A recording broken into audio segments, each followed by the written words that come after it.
O fato do dólar ter chegado a 6,20 já não é novidade para absolutamente ninguém. Meu objetivo aqui não é bater em cachorro morto ou entrar nas narrativas de pró-governo, contra o governo, ataques especulativos, etc.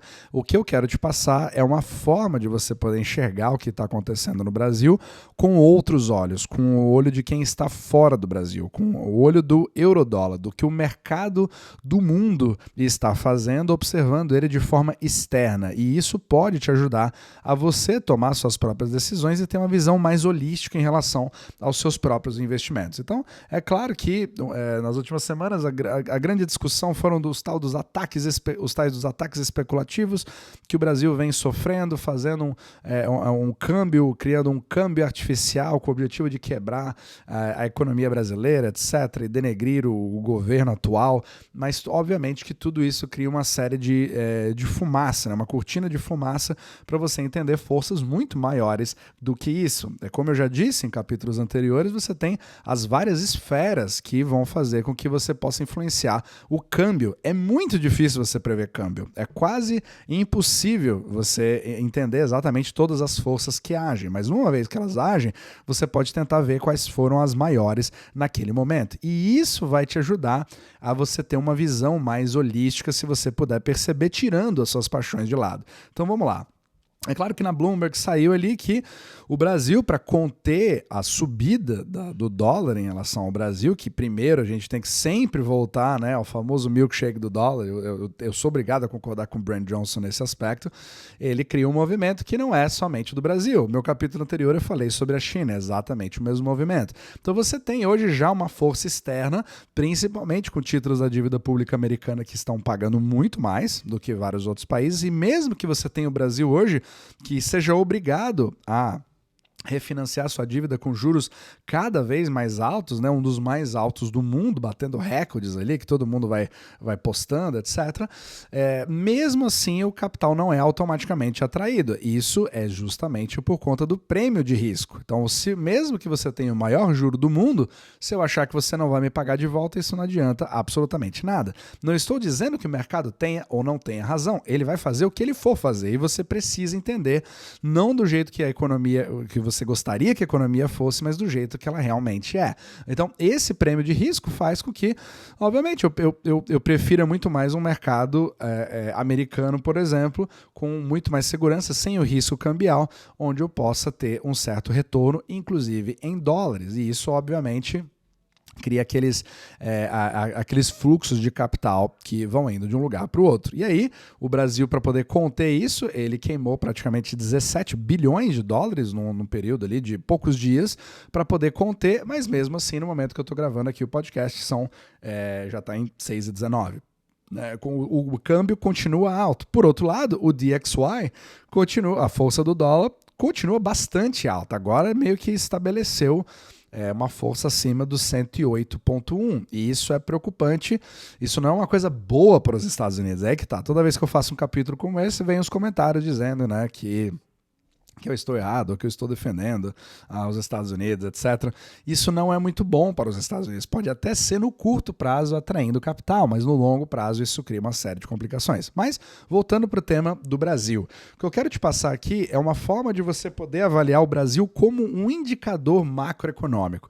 Então, talvez isso não seja uma coisa muito abordada, mas se você hoje tem investimentos dentro, fora do Brasil, você tentar observar o Brasil como um país periférico, que obviamente, como todos os outros países, precisa do dólar para poder ter o seu ingresso na balança comercial mundial, né? Não é possível você participar do comércio exterior sem dólares hoje, ou pelo menos com a liquidez permitida pelo próprio dólar, e a sua facilidade de obtê-los vai te dando mais ou menos um termômetro. Então, o Brasil, sendo um membro do BRICS, sendo um dos maiores países emergentes do mundo, mas ele não se compara com a força da economia chinesa, por exemplo. Então, a capacidade de controle cambial ou a capacidade de ferramentas, entre aspas, por mais que seja debatível se elas funcionam ou não, o Brasil não as detém. O seu PIB não chega nem perto, né, de lugares como a China, ou mesmo até estados americanos, né? Então vários estados americanos têm um PIB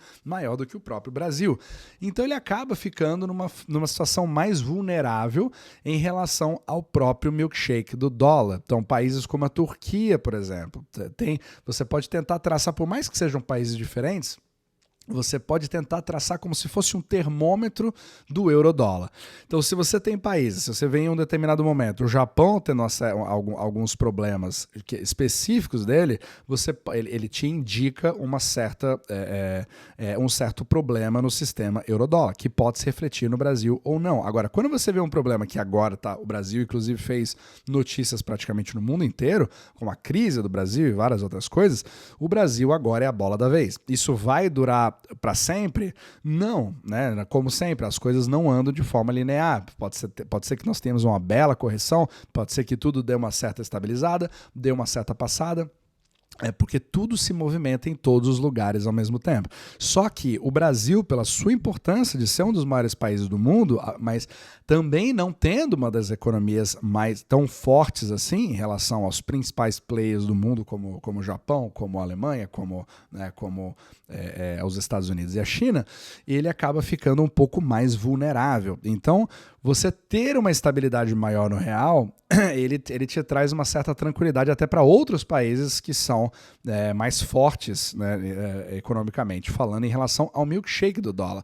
Agora, quando o Brasil começa a ter problemas, mesmo que isso passe, você precisa manter isso no seu radar, porque a partir de agora você vê um movimento de longo prazo. Então, se você pegar nos últimos 10 anos, você teve uma grande desvalorização do real em relação ao dólar, que é um movimento que acontece também no resto do mundo. Só que a grande questão é quais são os países que permitem que isso aconteça com uma velocidade maior ou menor ao longo das décadas. É aí que vai definir como cada país tem as suas próprias condições de poder se manter numa esteira. Então pensa assim, qualquer país que não seja os Estados Unidos hoje, ele está numa esteira. E essa esteira, ela vai, pelo menos nas bases, né, segundo a teoria do milkshake do dólar, que até agora ela vem se confirmando cada vez mais, pelo menos nas tendências de longo prazo, essa esteira vai andando cada vez mais rápido. Só que alguns países estão mais preparados do que outros, têm uma forma física melhor baseada na sua economia local, baseada na percepção da sua política local, baseada na expectativa do seu crescimento, baseada nas atitudes que eles estão tomando. A sua percepção vai mudando. Às vezes ela melhora, às vezes ela piora. Às vezes faz com que o Brasil seja incluído no momento de que você pode assumir mais riscos e você está um pouco mais tranquilo, a liquidez é bastante alta, você pode fazer com que o Brasil receba parte desse bolo.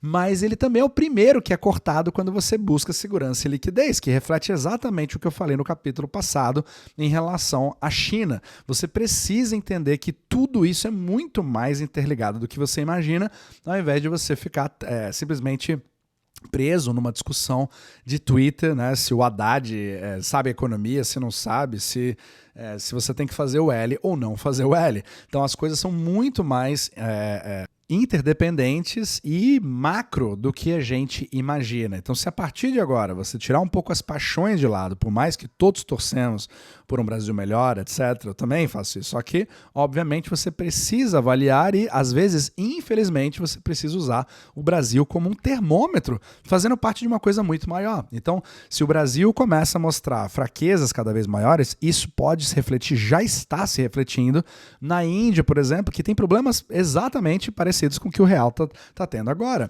Problemas exatamente parecidos com o que a China vem tendo agora em relação às suas próprias moedas. A Turquia vem tendo exatamente esse mesmo problema. Então, tudo isso vai se relacionando. Em que grupo estamos? E qual que é o tipo de termômetro para dizer se nós estamos mais perto de um dólar que vai voltar a criar cada vez mais problemas, né? Aquele dollar wrecking ball, aquela bola metálica que destrói absolutamente tudo, mas ele sempre tem um pêndulo. Ele fica forte, e depois ele começa a voltar e retrair cada vez mais. Lembrando, não é uma coisa linear. Então, é muito possível e plausível que você possa esperar uma entre aspas, recuperação do real, mas simplesmente como uma variação de um movimento de longo prazo. Mas ele volta e aperta de novo, porque todo o sistema monetário está feito baseado em eurodólares, e esses eurodólares precisam sempre ser pagos com o principal e os juros. E o Brasil, no momento que ele tenta intervir, né, que já era desejado, foi certo o Bacen fazer isso agora?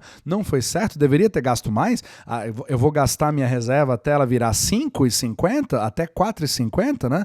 Tão desejado ali pelo Robin Brooks, por exemplo, né, o careca lá que é bullish em Brasil. Isso pouco importa. A questão é que isso não resolve o problema. Você pode ter um alívio agora, do mesmo jeito que teve no Japão, por exemplo, com as várias intervenções, e depois de tantas intervenções japonesas, o que aconteceu com o iene? Continua ali no 157 para cada dólar. Adiantou alguma coisa? Ele voltou para o 140? Percebe como as armas dos bancos centrais são bastante limitadas? Ele tem muito menos poder do que você imagina.